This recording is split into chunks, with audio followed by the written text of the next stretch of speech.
اور وہ وقت یاد کرنے کے قابل ہے جب تمہارے پروردگار نے فرشتوں سے فرمایا کہ میں زمین میں اپنا نائب بنانے والا ہوں۔ انہوں نے کہا کیا تو اس میں ایسے شخص کو نائب بنانا چاہتا ہے جو خرابیاں کرے اور کچھ تو خون کرتا پھرے؟ اور ہم تیری تعریف کے ساتھ تسبیح و تقدیس کرتے رہتے ہیں۔ فرمایا میں وہ باتیں جانتا ہوں جو تم نہیں جانتے۔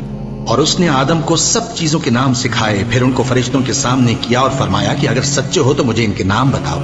انہوں نے کہا تو پاک ہے، جتنا علم تو نے ہمیں بخشا ہے اس کے سوا ہمیں کچھ معلوم نہیں، بے شک تو دانا ہے، حکمت والا ہے۔ تب اللہ نے آدم کو حکم دیا کہ آدم تم ان کو ان چیزوں کے نام بتاؤ۔ سو جب انہوں نے ان کو ان کے نام بتائے تو فرشتوں سے فرمایا کیا میں نے تم سے نہیں کہا تھا کہ میں آسمانوں اور زمین کی سب پوشیدہ باتیں جانتا ہوں، اور جو تم ظاہر کرتے ہو اور جو پوشیدہ کرتے ہو سب مجھ کو معلوم ہے۔ اور جب ہم نے فرشتوں کو حکم دیا کہ آدم کے آگے سجدہ کرو تو وہ سب سجدے میں گر پڑے مگر شیطان نے انکار کیا اور غرور میں آ کر کافر بن گیا۔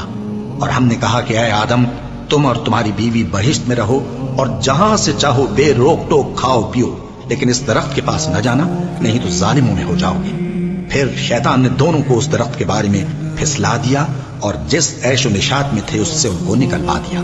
تب ہم نے حکم دیا کہ بہشت بری سے چلے جاؤ، تم ایک دوسرے کے دشمن ہو، اور تمہارے لیے زمین میں ایک وقت تک ٹھکانہ اور معاش مقرر کر دیا گیا ہے۔